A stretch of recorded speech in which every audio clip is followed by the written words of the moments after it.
잠언은 사람에게 삶의 길을 가르치려는 짧은 지혜의 문장이다. 그러나 성경은 그것을 신의 이름으로 포장해 믿음과 권위를 강요하는 언어로 만들어 왔다. 잠언의 허와실. 잠언은 오랫동안 하나님의 지혜로 불려왔다. 그러나 그 문장들 속에는 인간이 만든 권위와 통제의 언어가 함께 숨겨져 있다. 이 작품은 잠언의 격언이 어떻게 신의 이름으로 포장되었는지 그 허상과 실제를 벗겨내며 묻는다. 민호는 오래된 나무 의자에 앉아 있었다. 의자는 앉을 때마다 삐걱거렸고 그 소리는 교회 안의 정적을 가르며 민호의 귀에 거슬리게 울렸다.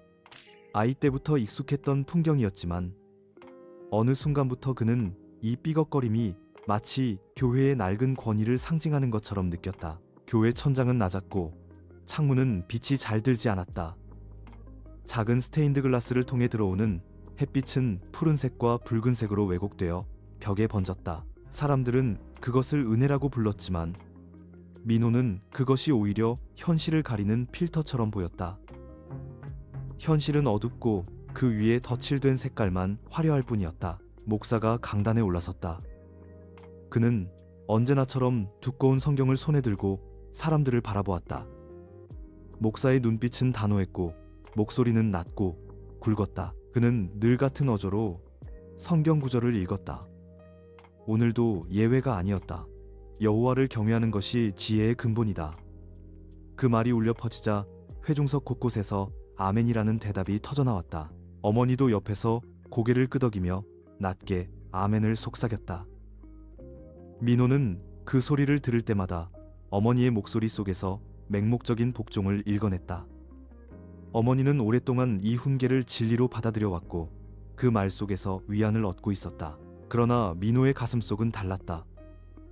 그는 매번 같은 구절을 들을 때마다 속이 뒤틀리는 듯한 거부감을 느꼈다. 왜 지혜가 신을 경외하는 데서 비롯되어야 한단 말인가? 지혜란 본래 인간이 삶 속에서 경험하고 깨달아가는 것이 아닌가? 수많은 고통과 시행착오, 기쁨과 환희가 빚어낸 결과가 지혜 아닌가? 그런데 왜 굳이 그것을 특정한 신의 이름으로 한정하는 걸까? 민호는 목사의 음성이 벽을 두드리듯 귓가를 울릴 때마다 그 벽이 사람들을 가두고 있다고 생각했다. 그는 속으로 중얼거렸다. 지혜는 사람에게서 나오는 거야. 땀을 흘리고 실패를 겪고 다시 일어서는 그 순간에 지혜가 생기는 거지. 그런데 왜 그걸 하나님 이름으로 포장해야 하지? 하나님이 지혜의 근본이라고 말하는 순간 사람들은 자기들의 경험을 부정하게 돼. 자기 머리로 생각하지 않고 신의 이름을 빌려야만 안심하는 거지.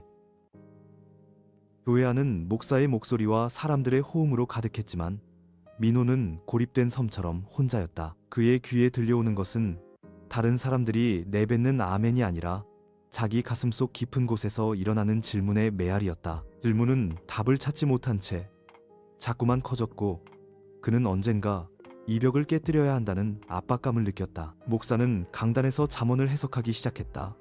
그는 가난한 자가 부지런히 일해야 한다는 구절을 인용하며 게으름은 죄라고 말했다. 사람들은 고개를 끄덕이며 들었다.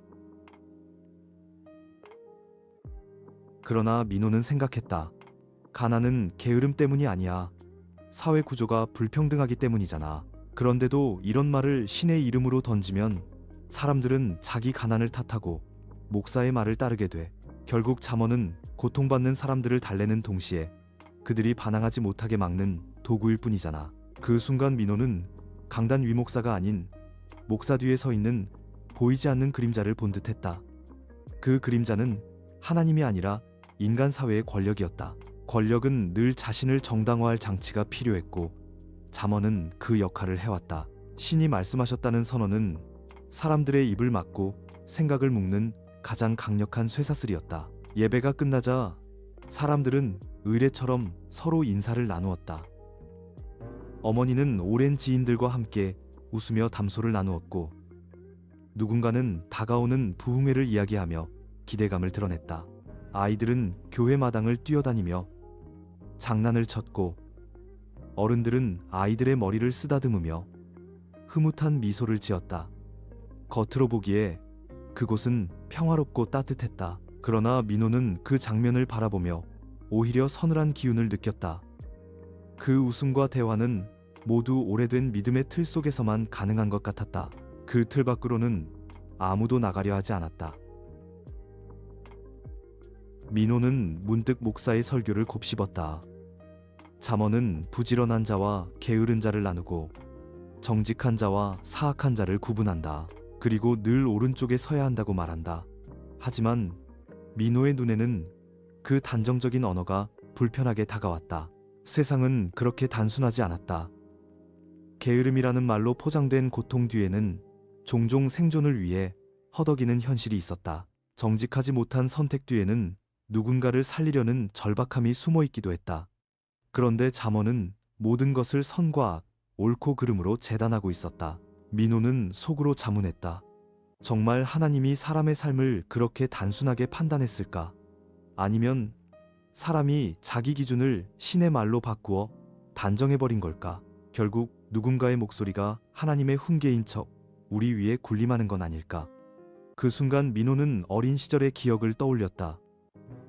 그가 12살이 되던 해 아버지는 병으로 쓰러졌다. 치료비는 감당할 수 없을 만큼 컸고 어머니는 교회에 나가 기도를 드렸다. 그녀는 새벽마다 교회에 나와 눈물로 간구했지만 아버지는 결국 세상을 떠났다. 장례식에서 목사는 말했다. 이것은 하나님의 섭리입니다. 하나님께서 더 좋은 곳으로 데려가셨습니다. 민호는 그때부터 하나님이라는 이름 속에서 모순을 보았다. 왜 병을 고쳐달라는 기도는 외면하고 죽음은 섭리라. 이름 붙이는가? 만약 잠언이 말하듯 하나님이 지혜의 근본이라면 그 지혜는 인간의 고통을 위로하기보다는 정당화하는 언어일 뿐이었다. 민호는 교회를 나서며 다시 하늘을 올려다보았다. 구름 사이로 햇살이 흘러내리고 있었지만 그는 더 이상 그것을 하나님의 축복으로 보지 않았다. 그저 자연의 섭리일 뿐이었다. 햇빛은 누구에게나 비추고 바람은 누구에게나 분다. 그것을 신의 선물이라고 부르는 것은 인간의 해석일 뿐이다. 그러나 사람들은 그 해석에 기대어 안심했고 자기 운명을 위로받았다. 민호의 발걸음은 무거웠다.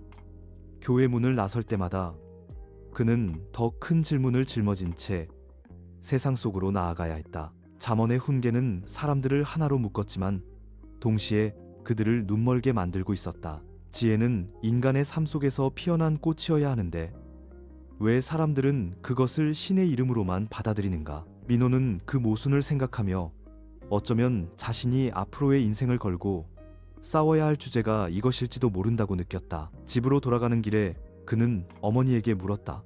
엄마, 목사님이 말한 게 정말 다 하나님의 말씀이라 생각하세요? 어머니는 잠시 멈칫하더니 미소 지으며 대답했다. 그럼 당연하지. 성경은 다 하나님의 말씀이야. 잠언은 우리를 바르게 살라고 주신 훈계지. 민호는 더 이상 묻지 않았다. 어머니에게 그 말은 의심할 수 없는 진리였다. 그러나 민호에게는 의문이자 과제였다. 어머니의 확신은 따뜻했지만 그 안에 감추어진 허상을 외면할 수는 없었다. 민호는 방에 들어와 책상에 앉았다. 책상 위에는 낡은 공책이 놓여 있었다. 그는 펜을 들고 오늘의 생각을 적어 내려갔다. 오늘도 목사는 잠언을 읽었다. 모두가 고개를 끄덕였다. 그러나 나는 여전히 묻는다. 신은 정말 말했을까? 아니면 인간이 스스로의 지혜를 신의 이름으로 바꾸어 전한 것일까? 허상과 실제를 구분하는 날이 반드시 올 것이다. 글을 쓰며 민호는 차츰 마음이 가라앉았다. 그는 앞으로 더 깊이 탐구해야겠다고 결심했다. 잠언의 허와 실을 밝히는 길은 쉽지 않을 것이다. 그러나 그것을 해내지 않으면 그는 영원히 다른 사람들의 아멘 속에 갇힌 채 자기 목소리를 잃어버릴 것만 같았다. 민호는 교회 예배가 끝난 뒤 집에 돌아와서도 마음속이 개운하지 않았다. 그는 마치 해결되지 않은 숙제를 안고 있는 듯했다. 여호와를 경외하는 것이 지혜의 근본이다.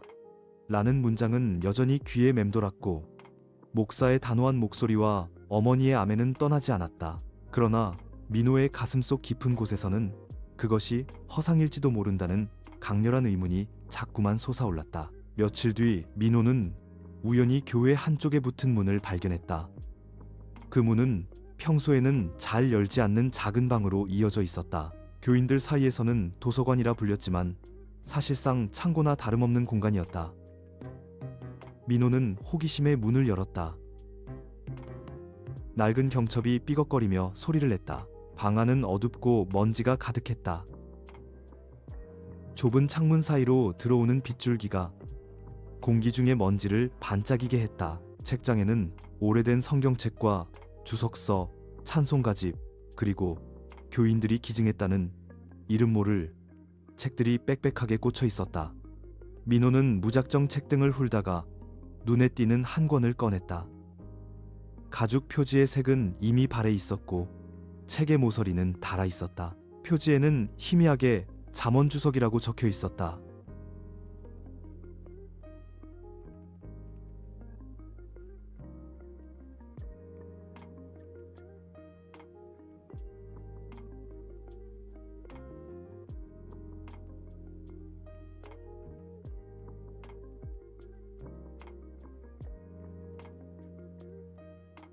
진리는 때로 신의 이름 뒤에 숨지 않고 인간의 입술에서 피어난다. 민호는 그 문장을 읽고 가슴이 쿵쾅거렸다. 마치 오래전 누군가가 자기와 같은 질문을 던졌음을 확인한 듯했다. 책장을 넘기자 본문이 나왔다. 거기에는 충격적인 내용이 적혀 있었다. 잠언의 다수 구절은 고대 근동 여러 지혜 문학에서 차용되었다. 에집트의 프타호텝의 교훈과 메소포타미아의 지혜 문헌, 심지어 바빌로니아의 속담집에서도 유사한 구절들이 발견된다. 민호는 눈을 크게 떴다. 숨이 막히는 듯한 충격이 밀려왔다. 그럼 잠언이 하나님이 직접 말씀한 게 아니라 이미 다른 나라에서 떠돌던 격언들을 모아둔 거라고? 민호의 손끝은 떨리고 있었다. 그는 책장을 더 빠르게 넘겼다. 곳곳에 비교 구절이 기록되어 있었다. 게으른 자는 가난하게 되고 부지런한 자의 손은 부하게 된다. 는 잠언 구절 옆에는 에집트의 비슷한 격언이 적혀 있었다. 부지런한 자는 곡식을 거두나 게으른 자는 빈손으로 잔다. 는 말씀 옆에는 메소포타미아의 기록이 나란히 있었다. 민호는 책을 덮고 깊은 숨을 내쉬었다. 그 순간 그의 내면에서는 오래전부터 맴돌던 의문이 확신으로 바뀌었다. 잠언은 신의 말씀이 아니었다. 그것은 인간이 살아가며 깨달은 지혜의 조각들을 모아놓은 책이었다. 그리고 그것을 하나님의 이름으로 포장한 것은 권위와 설득력을 얻기 위함이었다. 민호는 책을 무릎 위에 올려놓고 한동안 멍하니 앉아 있었다. 교회 강단에서 목사가 자신 있게 선포했던 말들이 하나하나 무너지고 있었다. 여호와를 경외하는 것이 지혜의 근본이다. 라는 문장도 결국은 사람의 입에서 나온 말일 뿐이었다. 그 말은 절대적인 권위를 주장했지만 사실은 인간 사회의 필요와 질서를 반영한 장치였다. 민호는 속으로 중얼거렸다. 신은 침묵했다. 사람이 그 침묵을 대신해 목소리를 냈다. 그리고 그 목소리에 신의 이름을 덧씌워 절대화했다. 허상은 그렇게 태어난 것이다. 그러나 그 속에는 여전히 실이 있다. 사람들이 살아가며 남긴 지혜는 허상이 아니라 실제 삶에서 건져 올린 보석이다. 민호는 책을 덮고 서서히 일어섰다. 방 안의 먼지 냄새가 더 이상 거슬리지 않았다. 오히려 그 냄새 속에서 오래된 사람들의 목소리가 들려오는 것 같았다. 그 목소리들은 각기 다른 시대와 장소에서 살아남기 위해 몸부림치던 사람들이 남긴 것이었다. 그것을 하나님이라는 이름으로 감싸 씌웠을 뿐이다. 그 순간 민호는 이상한 해방감을 느꼈다. 그는 마치 오랫동안 자신을 짓눌러온 쇠사슬이 풀리는 듯했다. 잠언의 허상을 걷어내자 오히려 그 안에 담긴 실이 선명하게 보였다. 지혜는 신의 하늘에서 떨어진 것이 아니라 사람의 땅 위에서 자라난 것이었다. 그것은 아버지가 병상에서 마지막까지 버티던 눈빛 속에도 있었고 어머니가 새벽마다 울던 기도 속에도 있었다. 신은 말하지 않았지만 사람은 늘 말해왔다. 그리고 그 말 속에 진짜 지혜가 있었다. 민호는 책을 다시 책장에 꽂았다. 그러나 그의 가슴 속에는 이미 지워지지 않는 흔적이 남았다. 잠언은 더 이상 그에게 단순히 하나님의 훈계가 아니었다. 그것은 인간이 남긴 오래된 자취이자 동시에 인간이 스스로를 속이기 위해 만들어낸 허상이었다. 민호는 속으로 다짐했다. 나는 이 진실을 끝까지 파헤칠 것이다. 잠언의 허와 실을 드러내야 한다. 그것이 나의 길이다. 민호는 책을 덮은 뒤에도 한동안 방 안을 떠나지 못했다. 작은 창문 사이로 들어오는 빛은 여전히 희미했고 먼지 입자들이 그 빗줄기를 따라 춤추듯 흩날리고 있었다. 그는 가만히 책장 위에 손을 올려두었다. 손끝에 닿는 표지는 오래도록 사람의 손을 거친 흔적이 남아 있었다. 마치 누군가가 오랫동안 이 책을 붙잡고 치열하게 씨름했던 것처럼 닳고 거칠어진 표면은 무언의 증언 같았다. 민호는 생각했다. 이 책을 읽었던 사람은 누구였을까? 그도 나처럼 의심하고 갈등했을까? 아니면 단순히 학문적 호기심으로 읽었을까? 아니면 나처럼 숨막히는 진리의 무게에서 벗어나고자 했던 걸까? 책은 오래된 활자체로 쓰여 있었지만 곳곳에 누군가의 손글씨 주석이 달려 있었다. 이 구절은 사실 바빌로니아 설화와 같다. 여기서 말하는 지혜는 신학적 개념이 아니라 삶의 경험에서 비롯된 것이다. 민호는 글씨를 따라가며 마치 과거의 독자와 대화를 나누는 듯한 기분이 들었다. 낯선 누군가가 남긴 문장은 민호의 의문에 응답하는 듯했다. 그는 시간과 공간을 넘어 누군가와 이어져 있었다. 민호의 머릿속에는 목사의 얼굴이 떠올랐다. 강단 위에서 선포하던 그 위험 있는 얼굴, 사람들을 향해 던지던 단호한 말투, 그리고 하나님 말씀이라는 절대 권위를 강조하던 순간들이 파편처럼 스쳐 지나갔다. 그러나 이제 민호는 그 얼굴 뒤에 감춰진 불안을 보았다. 만약 목사 자신도 이 사실을 알고 있다면 어떨까? 알면서도 말하지 않은 채 침묵을 지킨다면 그는 스스로 속임수를 유지하는 공모자가 되는 셈이다. 만약 모른다면 그는 진리라 믿는 허상 위에 서 있는 셈이다. 어느 쪽이든 민호의 가슴 속에는 강렬한 분노와 슬픔이 동시에 일었다. 사람들이 왜 이런 사실을 모른 채 살게 놔두는 걸까? 그들이 진리를 알면 혼란스러워질까? 아니면 권위를 지키려는 자들이 두려워하는 걸까? 민호는 책장을 다시 넘겼다. 한 장에는 잠언과 고대 에집트의 교훈 문학이 나란히 실려 있었다. 그 구절들을 읽는 순간 민호는 마치 고대의 학자들과 대화하는 듯한 느낌이 들었다. 언어는 달랐지만 인간의 삶과 고민은 크게 다르지 않았다. 수천 년 전의 사람들도 부지런함과 게으름, 정직과 기만, 지혜와 어리석음을 구분하려 애쓰고 있었다. 그들의 말은 종교적 권위와 상관없이 생존을 위해 남긴 기록이었고 잠언은 그것을 빌려와 신의 이름으로 바꿔치기 한 것이었다. 민호의 가슴은 점점 뜨거워졌다.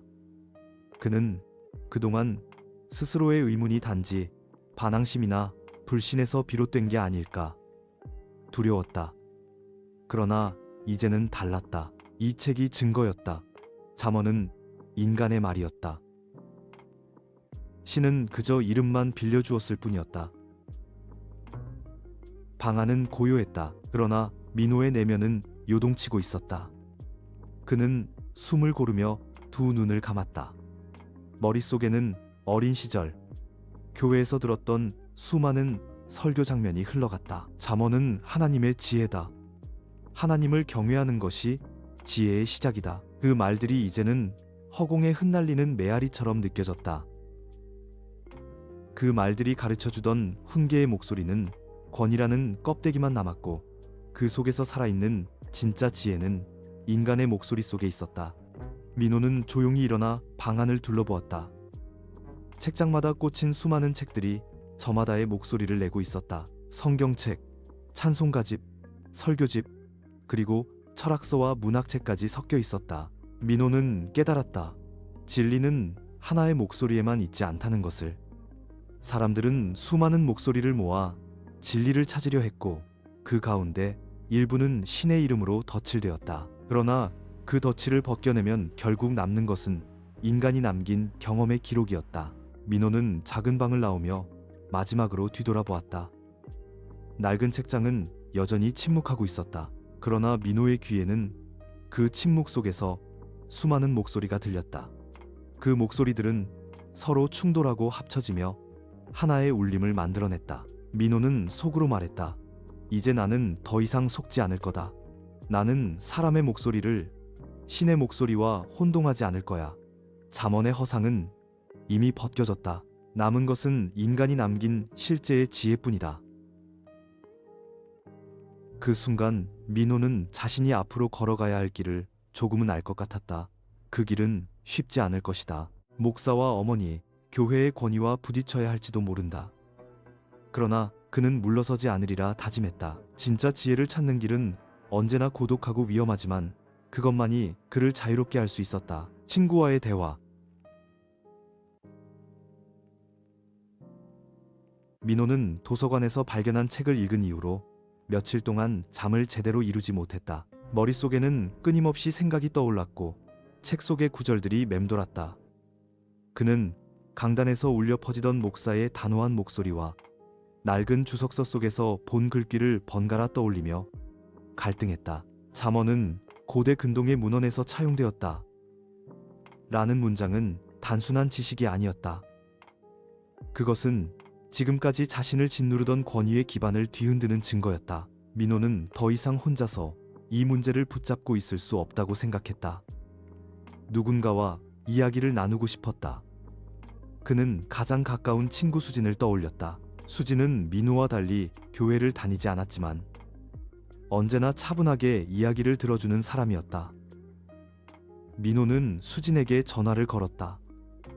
수진아, 오늘 시간 있어? 내가 꼭 얘기하고 싶은 게 있어.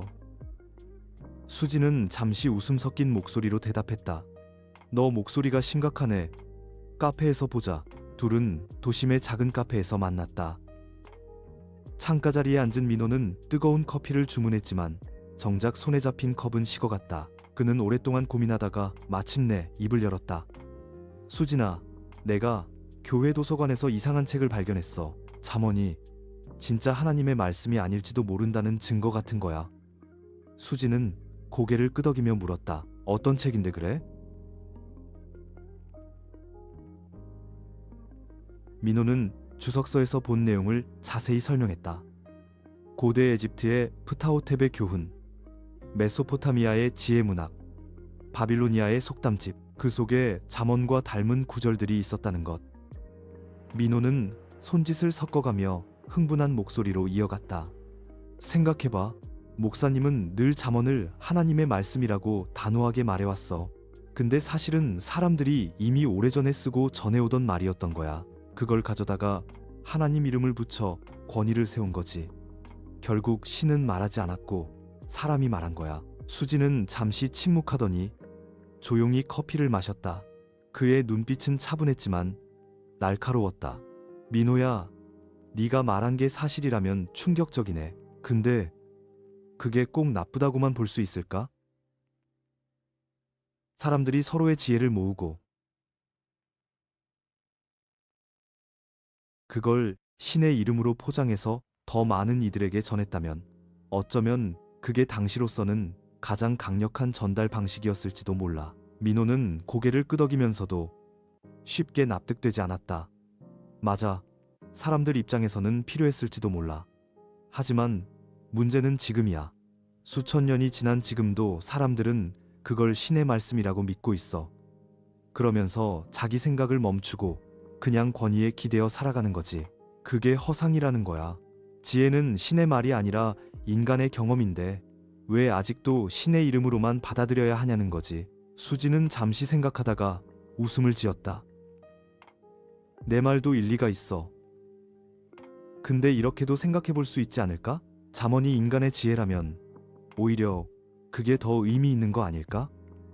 신이라는 존재가 정말 있는지 없는지는 알 수 없지만 인간이 자기 삶에서 건져 올린 지혜는 분명 실제잖아. 그걸 신의 이름으로 전했든 아니든 중요한 건 그 속에 담긴 삶의 흔적 아닐까? 민호는 말없이 수진을 바라보았다. 수진의 말은 단순했지만 뼈 아팠다. 민호는 분노와 회의 속에서 허상만을 바라보고 있었지만 수진은 그 허상 속에서 남아있는 실제를 짚어내고 있었다. 그는 잠시 말이 막혔다. 그래, 네 말대로 잠언의 말이 다 틀린 건 아니겠지. 부지런하라, 정직하라, 남을 도우라. 이런 건 여전히 가치 있는 말이겠지. 하지만 문제는 그걸 절대적인 진리로 받아들이는 태도야. 사람들이 자기 머리로 생각하기보다 무조건 신의 권위에 복종하게 되는 게 문제라고. 수지는 고개를 끄덕이며 대답했다. 결국 허상과 실제가 동시에 있는 거네. 잠언의 실은 인간이 남긴 지혜고, 허는 그 지혜에 덧씌워진 신의 권위라는 가면. 너는 그 가면을 벗기고 싶어 하는 거고. 민호는 그 말에 가슴이 뜨겁게 뛰었다. 맞아, 바로 그거야. 나는 사람들에게 그 가면 뒤를 보여주고 싶어. 사람이 남긴 지혜는 존중해야 하지만 그걸 신의 훈계로 받아들이는 순간 사람들은 눈을 가리고 살아가게 돼. 나는 그걸 깨고 싶어. 카페 안은 조용했고 창밖으로는 늦가을의 바람이 나뭇가지를 흔들고 있었다. 민호는 커피를 다 마시지도 못한 채 자리에서 일어섰다. 그의 발걸음은 무겁지 않았다. 오히려 앞으로 나아가야 할 길이 분명해진 듯 가볍게 느껴졌다. 수지는 그를 바라보다가 말했다. 민호, 네가 찾으려는 게 결국 지혜라면 그 지혜는 이미 내 안에도 있는 거야. 신의 목소리를 따라가지 말고 네 목소리를 따라가. 민호는 창밖으로 시선을 돌리며 미소 지었다. 그의 눈에는 더 이상 교회의 스테인드 글라스가 아니라 흐릿하지만 살아있는 햇빛이 들어오고 있었다. 차가운 촉감이 손끝에 전해지자 오히려 그의 내면의 뜨거움이 더 뚜렷하게 느껴졌다. 내 말은 이해해. 하지만 나는 사람들이 스스로 생각하지 않는 게 문제라고 봐. 잠언이 인간의 지혜라면 그것만으로도 충분한데 왜 굳이 신의 이름을 덧붙였을까? 그 순간 그 지혜는 자유롭게 해주는 대신 사람을 묶는 사슬이 되어버려. 사람들은 더 이상 자기 머리로 질문하지 않아. 그저 하나님 말씀이라는 말에 고개를 끄덕이며 살아가는 거지. 민호의 눈빛은 날카로워졌다. 그는 손가락을 움켜쥐며 계속 말했다. 나는 아버지가 병상에 누워있을 때를 잊지 못해. 어머니는 매일 새벽마다 교회에 가서 기도했어. 하나님이 아버지를 살려달라고 눈물로 간구했지. 그런데 결국 아버지는 돌아가셨어. 목사는 뭐라고 했는지 알아? 하나님의 섭리래. 아버지가 죽은 게 섭리라니. 그때 난 깨달았어. 그들이 말하는 하나님의 훈계는 결국 현실의 고통을 포장하는 말일 뿐이라는 걸. 잠언의 구절들도 마찬가지야. 그 안에 담긴 건 인간의 지혜지만 신의 이름을 붙이자마자 모든 게 정당화돼. 가난도 죽음도 실패도 다 신의 섭리라고. 민호는 잠시 말을 멈추고 고개를 떨구었다. 수지는 그의 눈빛을 가만히 바라보았다. 민호의 분노 속에는 단순한 반항심이 아니라 오래된 상처와 회한이 깃들어 있었다. 그는 아버지를 잃은 경험을 통해 권위의 언어가 어떻게 개인의 고통을 억누르는지 체험했던 것이다. 수지는 부드럽게 말했다. 민호야, 네 마음을 이해해. 네가 본 건 허상일 수도 있어. 신의 이름으로 덧씌워진 가짜 권위 말이야. 하지만 그 안에 담긴 진짜 목소리를 무시하지는 마. 그건 살아남으려는 인간의 목소리였어. 가난 속에서, 죽음 앞에서, 좌절과 절망 속에서 인간이 건져 올린 지혜였어. 그 지혜가 없었다면 우리 조상들은 더 쉽게 무너졌을 거야. 문제는 그걸 신의 언어로만 남기려 했다는 거지. 민호는 그 말을 듣고 한동안 침묵했다. 창밖을 바라보니 길가의 은행나무들이 바람에 흔들리고 있었다.